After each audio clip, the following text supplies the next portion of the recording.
जय श्री सद्गुरुदेवाय नमः। जय श्री गणपति देवाय नमः। ओम नमो भगवते वासुदेवाय नमः। श्रीमद् भागवत महापुराण 17वां अध्याय। चित्रकेतु को पार्वती जी का शाप। श्री सुखदेव जी कहते हैं, परीक्षित, विद्याधर चित्रकेतु जिस दिशा में भगवान संकर्षण अंतर ध्यान हुए थे उसे नमस्कार करके आकाश मार्ग से स्वच्छंद विचरने लगे। महायोगी चित्रकेतु करोड़ों वर्षों तक सब प्रकार के संकल्पों को पूर्ण करने वाली सुमेरु पर्वत की घाटियों में व्यवहार करते रहे। उनके शरीर का बल और इंद्रियों की शक्ति अक्षुण्णी रही। बड़े बड़े मुनि, सिद्ध, चारण उनकी स्तुति करते रहते। उनकी प्रेरणा से विद्याधरों की स्त्रियां उनके पास सर्वशक्तिमान भगवान के गुण और लीलाओं का गान करती रहती। एक दिन चित्रकेतु भगवान के दिए हुए तेजोमय विमान पर सवार होकर कहीं जा रहे थे। इसी समय उन्होंने देखा कि भगवान शंकर बड़े बड़े मुनियों की सभा में सिद्ध चारणों के बीच बैठे हुए हैं और साथ ही भगवती पार्वती को अपनी गोद में बिठाकर एक हाथ से उन्हें आलिंगन किए हुए हैं। यह देखकर चित्रकेतु विमान पर चढ़े हुए उनके पास चले गए और भगवती पार्वती को सुना सुनाकर जोर से हंसने और कहने लगे। चित्रकेतु ने कहा, अहो, ये सारे जगत के धर्म शिक्षक और गुरुदेव हैं। ये समस्त प्राणियों में श्रेष्ठ हैं। इनकी यह दशा है कि भरी सभा में अपनी पत्नी को शरीर से चिपका कर बैठे हुए हैं। जटाधारी, बहुत बड़े तपस्वी एवं ब्रह्मवादियों के सभापति होकर भी साधारण पुरुषों के समान निर्लज्जता से गोद में स्त्री लेकर बैठे हैं।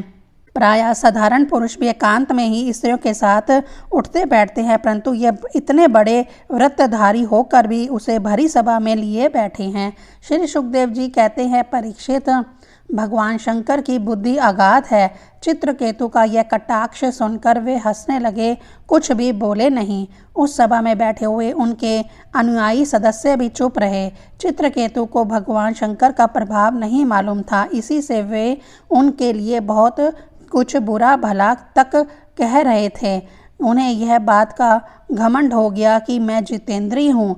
पार्वती जी ने उनकी यह दृष्टा देखकर क्रोध से कहा।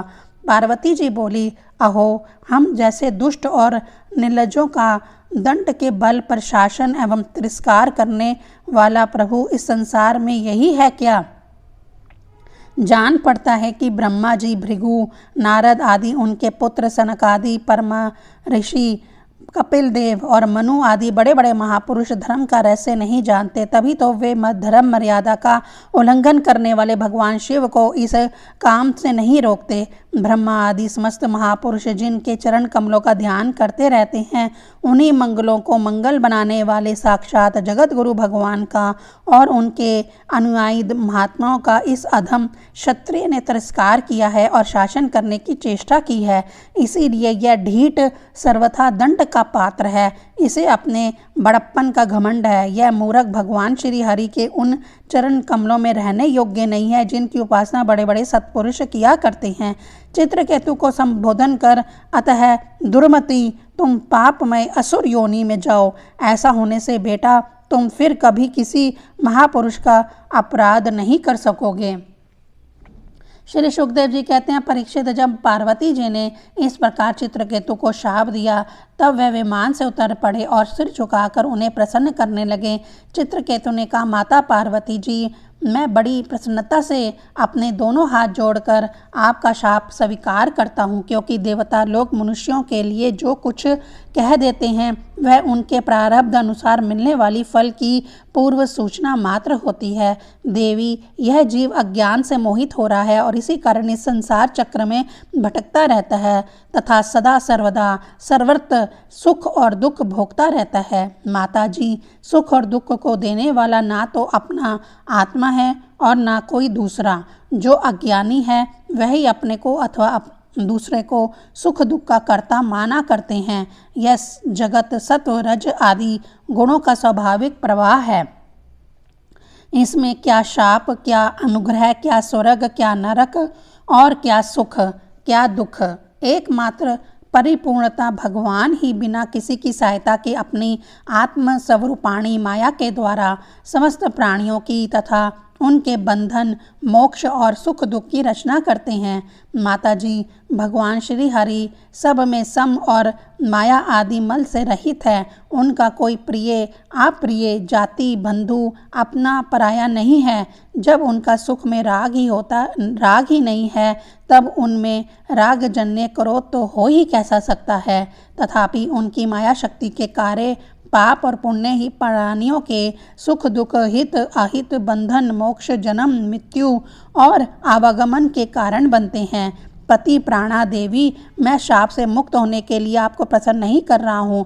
मैं तो ये चाहता हूँ कि आपको मेरी जो बात अनुचित प्रतीत हुई हो उसके लिए क्षमा करें। श्री सुखदेव जी कहते हैं, परीक्षित, विद्याधर चित्रकेतु भगवान शंकर और पार्वती जी को इस प्रकार प्रसन्न करके उनके सामने ही विमान पर सवार होकर वहां से चले गए। इससे उन लोगों को बड़ा विस्मय हुआ। तब भगवान शंकर ने देवता, ऋषि, दैत्य, सिद्ध और पार्षदों के सामने ही भगवती पार्वती जी से यह बात कही।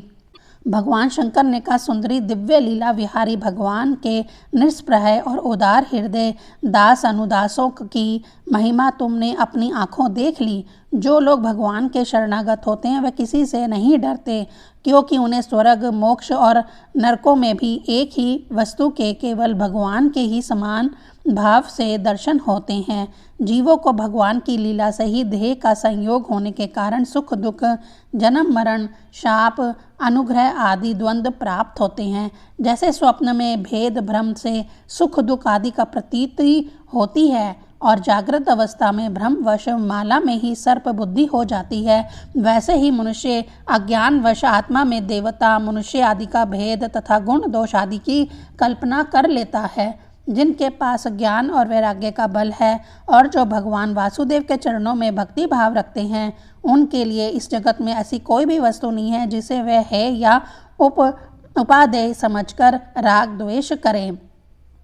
मैं, ब्रह्मा जी, सनक आदि, नारद, ब्रह्मा जी के पुत्र भृगु आदि मुनि और बड़े बड़े देवता कोई भी भगवान की लीला का रहस्य नहीं जान पड़ते। ऐसी अवस्था में जो उनके नन्हे से नन्हे अंश है और अपने को उनसे अलग ईश्वर मान बैठते हैं, वह उनके स्वरूप को जान ही कैसे सकते हैं। भगवान को ना तो कोई प्रिय है और ना ही अप्रिय, उनका ना तो कोई अपना है और ना ही कोई पराया। वह सभी प्राणियों की आत्मा है, इसलिए सभी प्राणियों के प्रीतम है।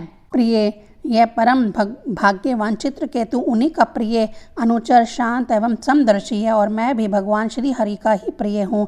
इसलिए तुम्हें भगवान के प्यारे भक्त, शांत, समदर्शी महात्मा पुरुषों के संबंध में किसी प्रकार का आश्चर्य नहीं करना चाहिए। श्री सुखदेव जी कहते हैं, परीक्षित, भगवान शंकर का यह भाषण सुनकर भगवती पार्वती की चित्तवृत्ति शांत हो गई और उनका विस्मय जाता रहा। भगवान के परम प्रेमी भक्त चित्रकेतु भी भगवती पार्वती को बदले में शाप दे सकते थे, परंतु उन्होंने उन्हें शाप न देकर उनका शाप सिर चढ़ा लिया। यही साधु पुरुष का लक्षण है। यही विद्याधर चित्रकेतु दानव योनि का आश्रय लेकर त्वष्टा के दक्षिण अग्नि से पैदा हुए। वहाँ इनका नाम वक्रासुर हुआ और वहाँ भी यह भगवत स्वरूप के ज्ञान एवं भक्ति से परिपूर्ण ही रहे। तुमने मुझसे पूछा था कि वक्रासुर का दैत्य योनि में जन्म क्यों हुआ और उसे भगवान की ऐसी भक्ति कैसे प्राप्त हुई। उसका पूरा विवरण मैंने तुम्हें सुना दिया। महात्मा चित्रकेतु का यह पवित्र इतिहास केवल उनका ही नहीं, समस्त विष्णु भक्तों का मामात्य है। जो इसे सुनता है वह समस्त बंधनों से मुक्त हो जाता है। जो पुरुष प्रातःकाल उठकर मौन रहकर श्रद्धा के साथ भगवान का सिमरन करते हुए इस इतिहास का पाठ करता है, उसे परम गति की प्राप्ति होती है। 17वां अध्याय संपूर्ण। ओम नमो भगवते वासुदेवाय नमः।